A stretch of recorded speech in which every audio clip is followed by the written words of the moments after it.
السلام عليكم ورحمة الله وبركاته. أهلا وسهلا بكم في قناة أكاديمية عواد. سهم أمك هو الإسكندرية للزيوت المعدنية، يعمل في قطاع البترول ومنتجات تكرير البترول. سهم أمك من الأسهم القوية ماليا، محقق أرباح السنة دي بارتفاع 11%. سهم أمك في مؤشر البورصة الرئيسي EGX 30. سهم أمك كان في 2022 كان بيتداول بسعر 4 جنيه، دلوقتي هو بسعر 8 جنيه، 8 جنيه وربع تقريبا. وصل إلى 11 جنيه وارتد مرة أخرى، أو ارتد لأسفل يعني، وصل إلى 8 جنيه، وصل إلى 7 جنيه و60 قرش، بعد كده ارتد منها لأعلى، وصل إلى 8 جنيه وربع، بعد كده وصل إلى 8 جنيه و90 قرش.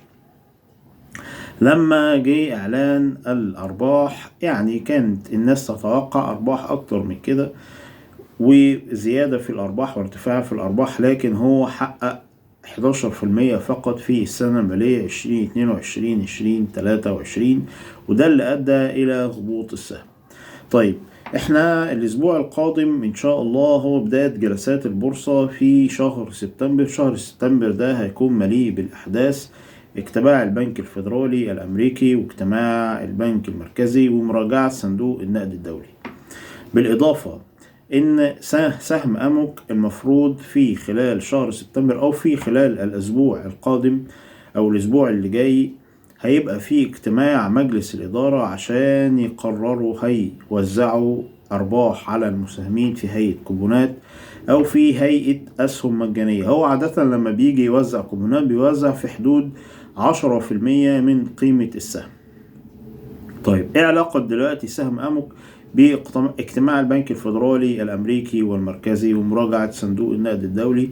هو طبعا في احتمالات كبيرة في الشهر ده إن البنك المركزي المصري يقرر تعويم أو تحريك سعر العملة، يعني بحاجة بسيطة. ممكن مثلا الجنيه مثلا يضعف مثلا جنيه أو 2 جنيه، يوصل ل33. الدولار مثلا يوصل قيمته قدام الجنيه 32 33.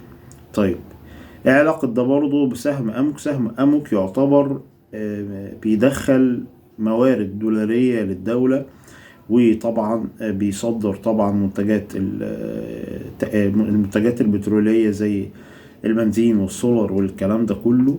طبعا لما الكلام ده لما بيتصدر لبره طبعا بيخش دولارات للدولة، وكل ما الدولار قيمته قدام الجنيه بتزيد، كل ما أرباح الشركة بتزيد.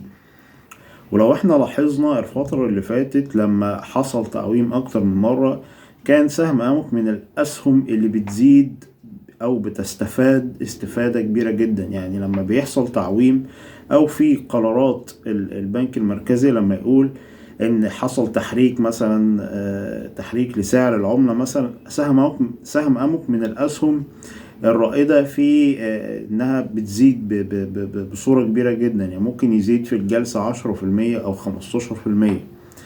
طيب، يبقى احنا كده عندنا بالنسبة لسهم أمك عندنا اجتماع مجلس الإدارة اللي هيقرر والله توزيع أسهم مجانية أو توزيع كوبونات، ولكن هو في الغالب بيوزع كوبونات، وزي ما قلت لحضراتكم بيوزع كوبون من 5% ل10% من قيمة السهم، وده هيؤدي إلى دفعة قوية جدا جدا جدا للسهم. ممكن السهم يوصل بسعره من سعره دلوقتي 8 جنيه وربع إلى مثلا 8 جنيه 90 قرش، 9 جنيه. ممكن يخترق المنطقة اللي هو فيها دلوقتي ويوصل للأسعار اللي قلتها لحضراتكم.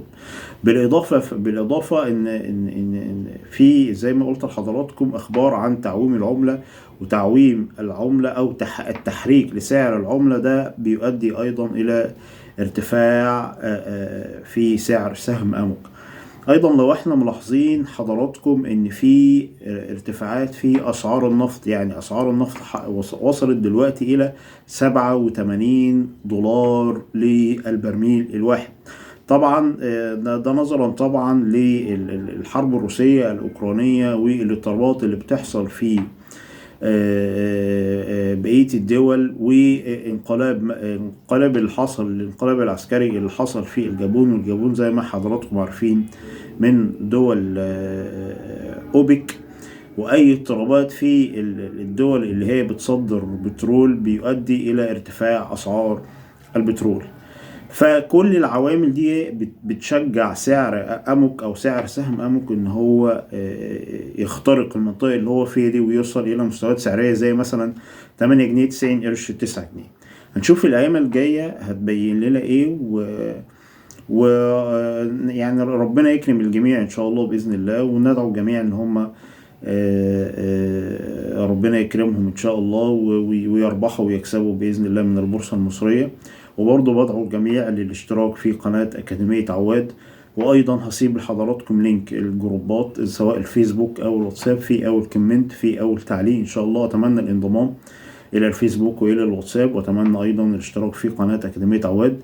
وشكرا جدا ليكم، وانتظرونا في فيديوهات قادمه. شكرا لحضراتكم، والسلام عليكم ورحمه الله وبركاته.